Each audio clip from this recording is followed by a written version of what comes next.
Representative Ileana Ros-Lehtinen of Florida. The Florida Republican is the chairwoman of the House Foreign Affairs Subcommittee on the Middle East and North Africa. Thank you so much for joining me this morning. Thank you, Carol. It's a pleasure.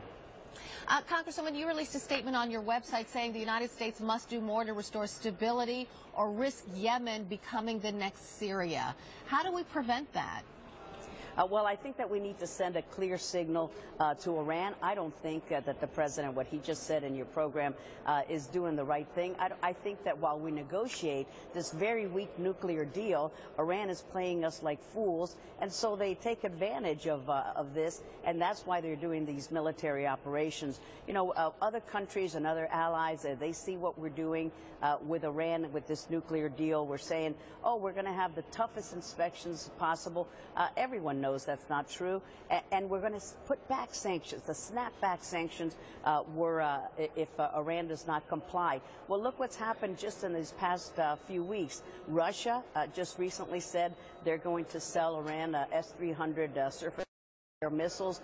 China said they're going to help Iran build 5 nuclear plants, and all of this is going on while we negotiate with Iran. So Iran thinks we're weak, they're not taking us seriously, and that's why they're flexing their muscles off the Yemen shores. The president said that he has communicated with Iran in no uncertain terms not to provide arms to the Houthi rebels in Yemen. There are U.S. warships off the coast of Yemen ready to intercede if Iran attempts to do that. What stronger message should the United States send to Iran when it comes to Yemen?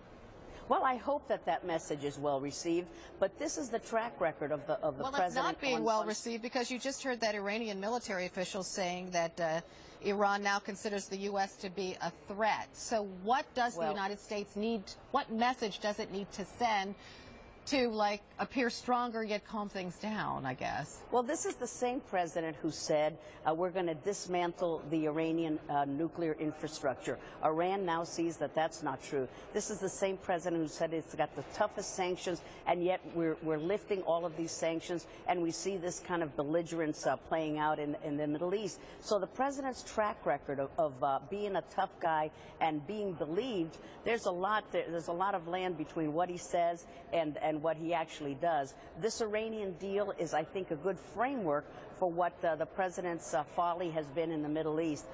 We talk a lot.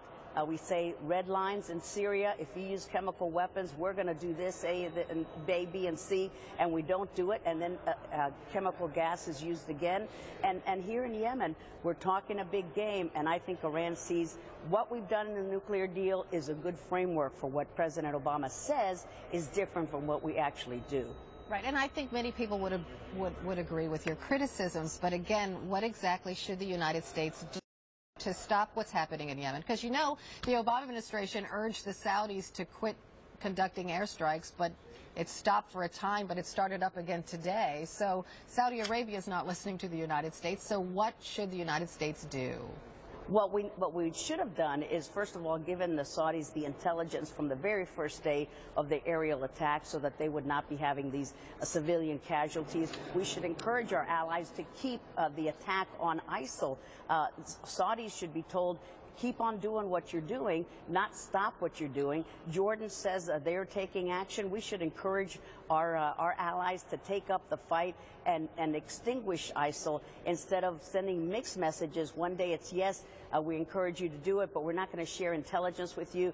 The next day is, well, we're going to encourage you to take action, but we're not going to give you the military hardware and the intelligence you need to really secure the ground. So I think this administration has a schizophrenic policy when it comes to fighting ISIL. Our allies see this weakness, and that's why you've got this Iran flexing its muscles. They don't believe that we're going to go through with it, and I think that we should have, for example, ISIL with the Kurds. Where were we with the Kurds? We should have been sending them arms and training them more. Now the training mission, I think, is almost at a standstill. We're not doing enough. All right. Representative Ileana Ros-Lehtinen, thank you so much for joining me this morning. Thank you, Carol. I appreciate it. Thank you. Still to come in the newsroom.